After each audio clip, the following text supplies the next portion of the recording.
台语字真趣味，乡亲啊，做义娘，台语安尼写，做义娘，消遣消磨时间，做趣味的台语讲做义娘。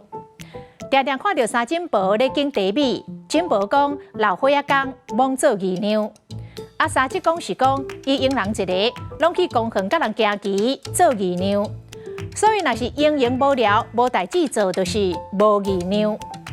庄脚所在，除了看电视，无啥义娘，拢早早就困啊。做义娘嘛当讲做体艺、变体艺，或者是变工艺，也就是消遣半做半耍。阮阿母上爱招伊的姊妹伴煮食做点心。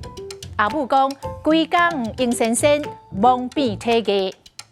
阿公用竹仔片做竹仔田莺，要互孙仔耍。伊讲着用用忙变工艺。今仔日的台语字做义娘，实在真趣味。